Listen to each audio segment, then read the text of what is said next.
অখিল ভারতীয় বিদ্যার্থী পরিষদের ৭৭ বছর পূর্তি উপলক্ষে অঙ্কন প্রতিযোগিতা। আজ অখিল ভারতীয় বিদ্যার্থী পরিষদের ৭৭ বছর পূর্তি উপলক্ষে ধর্মনগর বিবেকানন্দ সার্ধ শতবার্ষিকী ভবনে এক বিশেষ অঙ্কন প্রতিযোগিতার আয়োজন করা হয়। সকাল ১০টা থেকে দুপুর ১টা পর্যন্ত চলা এই প্রতিযোগিতায় প্রায় ১৫০ জন প্রতিযোগী অংশগ্রহণ করেন।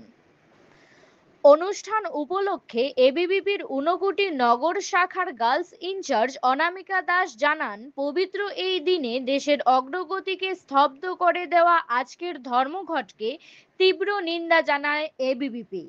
তিনি জানান, আগামী দিনে ছাত্র সমাজকে নিয়ে আরো নানা গঠনমূলক কর্মসূচি গ্রহণ করবে এবিভিপি।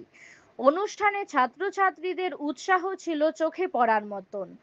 উপস্থিত অভিভাবকও এমন আয়োজনের সন্তোষ প্রকাশ করেন। নমস্কার সবাইকে, আমার নাম অনামিকা দাস। আমি অখিল ভারতীয় বিদ্যার্থী পরিষদের ঊনকোটি বিভাগের গার্লস ইনচার্জ।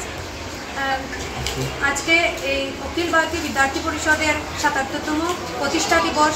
সেই প্রতিষ্ঠা দিবসকে কেন্দ্র করে আমরা ধর্মনগর বিবেকানন্দ সার্ধ শতবার্ষিকী ভবনে ৮টার সময় ফ্ল্যাগ উত্তোলন করেছি এবং তার সঙ্গে ছাত্রীদের মধ্যে আর্ট কম্পিটিশনের ব্যবস্থা করেছি। বিভিন্ন আর্ট স্কুল, কলেজ এবং বিদ্যালয় থেকে ছাত্রছাত্রীরা এসে অংশগ্রহণ করেছে এবং তাদের মধ্যে ফার্স্ট, সেকেন্ড, থার্ডের যারা হবে তাদেরকে আমরা পুরস্কার বিতরণের আয়োজন করেছি এবং বাকিদেরকেও সান্ত্বনা পুরস্কার দেওয়ার ব্যবস্থা করেছি।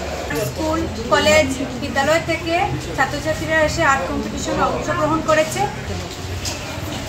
আজকের এই বিদ্যার্থী পরিষদের স্থাপনা দিবস উপলক্ষে যে দুষ্কৃতীরা তাদের বন্ধের দিন করেছে, সেই দুষ্কৃতীদেরকে আমরা ধিক্কার জানাই।